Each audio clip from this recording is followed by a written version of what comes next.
Bismillahirrahmanirrahim. Assalamu alaikum student. I am Anas Moin and I am your maths teacher in Allied School.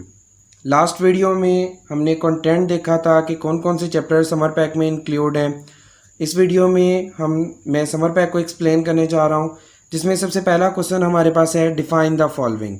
इस question को right भी करना है notebook में। Define हमारे पास दी गई हैं नेक्स्ट पेज पे।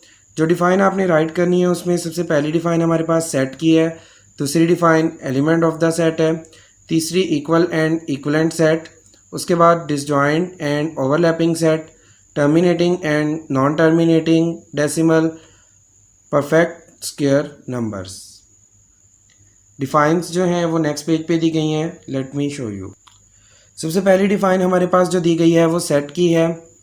Set is a collection of well defined and distant object, mean ऐसी चीज़ों का मजमुआ जिनकी कुछ ख़ास खसूसियात हों और वह एक दूसरे से मुख्तलिफ हों। Elements the objects in a set, मतलब सेट के अंदर मौजूद ऑब्जेक्ट्स को एलिमेंट कहा जाता है। इसका एक दूसरा नाम भी है member of element. Finite set, ऐसा सेट जिसमें एलिमेंट्स की तादाद लिमिटेड हो। इनफाइनाइट सेट, ऐसा सेट जिसमें एलिमेंट्स की तादाद अनलिमिटेड हो। एम्प्टी सेट, ऐसा सेट जिसमें कोई भी एलिमेंट मौजूद ना हो। डिसजॉइंट सेट में स्टूडेंट्स टू और मोर सेट इंक्लूड होते हैं, मतलब दो सेट भी हो सकते हैं और दो से ज़्यादा सेट भी हो सकते हैं जिनमें कोई भी एलिमेंट कॉमन नहीं होता, नो कॉमन एलिमेंट। उसके बाद ओवरलैपिंग सेट है, इसमें भी टू और मोर सेट्स होते हैं और इनमें कम से कम एक, एटलीस्ट वन कॉमन एलिमेंट होता है।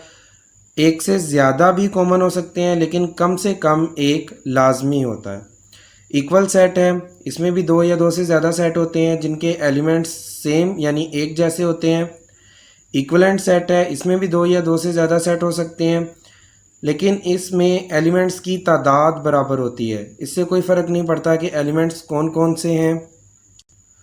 उसके बाद हमारे पास है सबसेट। सबसेट क्या होता है कि अगर पहले सेट के सारे एलिमेंट दूसरे सेट में मौजूद हों तो पहले सेट दूसरा सेट का सबसेट कहलाता है। और प्रॉपर सबसेट भी तकरीबन इसी से मिलता जुलता है कि अगर पहले सेट के सारे एलिमेंट दूसरे में मौजूद हों, और इसमें थोड़ी सी चेंजिंग ये है कि सेकंड सेट में यानी दूसरे वाले सेट में एटलीस्ट वन एक्स्ट्रा एलिमेंट, कि कम से कम एक एक्स्ट्रा एलिमेंट होना चाहिए, एक से ज़्यादा भी हो सकते हैं। Then first set is called the proper subset of second set, तो पहला सेट दूसरे सेट का प्रॉपर सबसेट कहलाता है। उसके बाद हमारे पास यूनिवर्सल सेट आ जाता है। यूनिवर्सल सेट तमाम सेट्स जो भी हमारे पास दिए गए हैं उन तमाम सेट्स को इंक्लूड करता है और उसके एलिमेंट यूनिवर्सल सेट के अंदर मौजूद होते हैं, तो वो यूनिवर्सल सेट कहलाता है। Cardinality of a set, elements की तादाद को कार्डिनैलिटी बोलते हैं, किसी भी सेट में एलिमेंट्स की तादाद। नेचुरल नंबर है हमारे पास, जो नंबर हमें किसी भी चीज़ को गिनने के लिए यूज़ होते हैं वो नेचुरल नंबर यानी काउंटिंग नंबर कहलाते हैं, like 1 2 3 4 up to so on.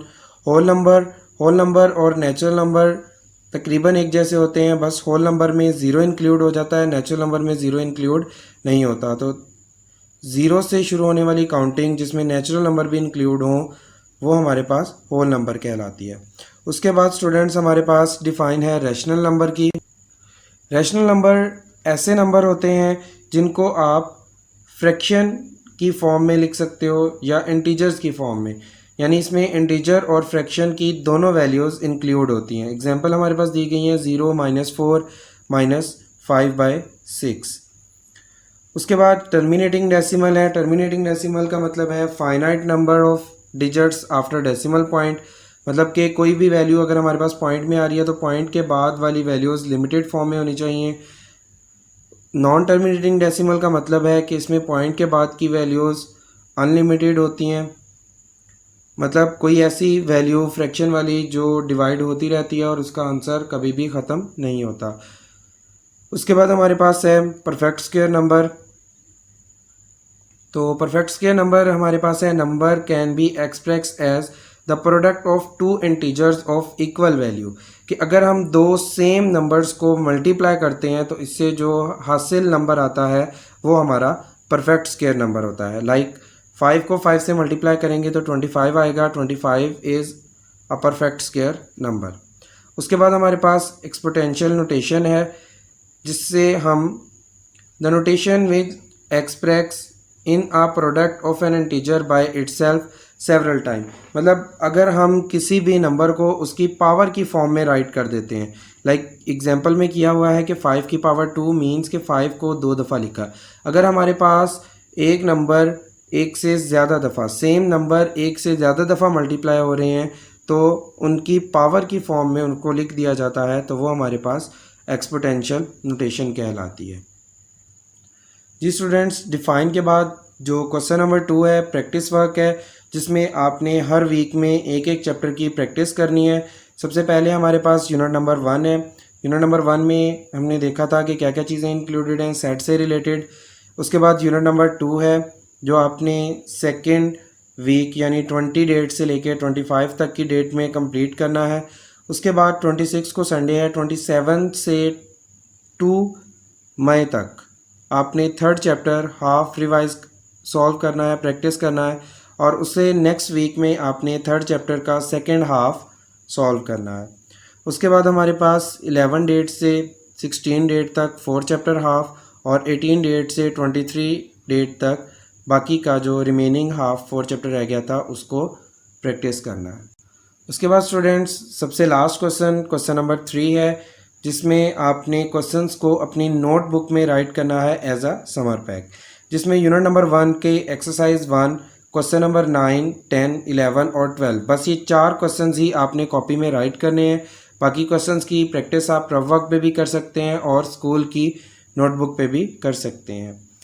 Question chapter number 2 है, यूनिट नंबर 2 की एक्सरसाइज आपने 2A में से क्वेश्चन नंबर 6 कंप्लीट नोटबुक पे सॉल्व करना है।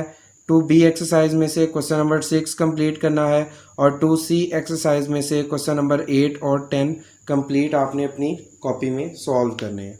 उसके बाद स्टूडेंट्स, यूनिट नंबर 3 है, जिसमें एक्सरसाइज 3 क्वेश्चन नंबर 8 कंप्लीट करना है, और एक्सरसाइज 3 में से ही क्वेश्चन नंबर 10 आपने कंप्लीट अपनी नोटबुक में सॉल्व करना है।